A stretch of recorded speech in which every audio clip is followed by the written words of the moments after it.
Hi, I'm Dr. Jim Manessi. I'm a health psychologist and Vice President of Research and Evaluation at the YMCA of Metro Atlanta. Today we're going to talk about sustaining weight loss. Well, there really isn't a best diet.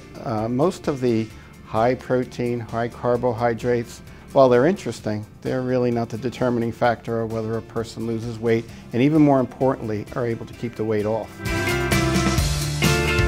Fruit and vegetable intake.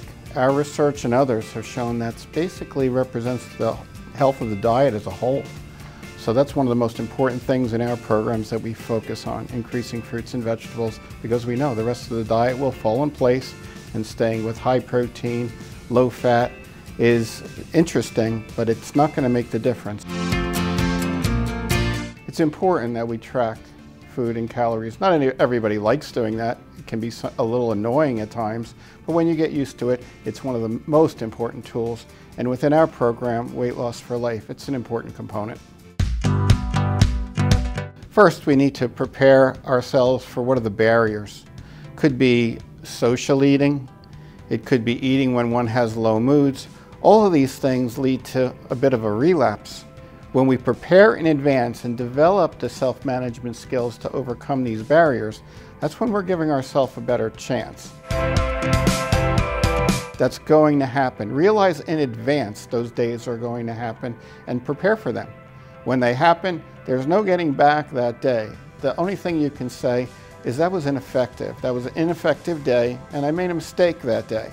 Don't try to make up for it the next day. Don't try to do a tremendous amount of workout so you can eat a little bit differently. Treat each day uniquely. And what one needs to do when you have a bad day and you've overeaten, make sure the next day that doesn't occur. Turn the page on it. Understand in advance there's going to be those kind of slips, but make sure it's not 2 days in a row, or even worse, 3 days in a row. We should actually treat weight loss and maintenance of lost weight as separate tasks, because they are. When one loses weight, they're seeing what they want on the scale, they're feeling excited about that, but when the body takes over at 6 to 9 months and they plateau, they feel a sense of despair, and they start going back to old habits, and before you know it, weight is regaining very slowly, but it's still regaining. So when we prepare for those kind of plateaus in advance, we can be much more successful. A lot of folks will set long-term goals. I want to lose 50 pounds as soon as possible. That's fine to have such goals, but there needs to be smaller goals, smaller checkpoints.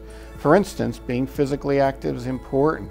Checking how many times you exercise that week. Can you move the 2 times a week to 3 times a week?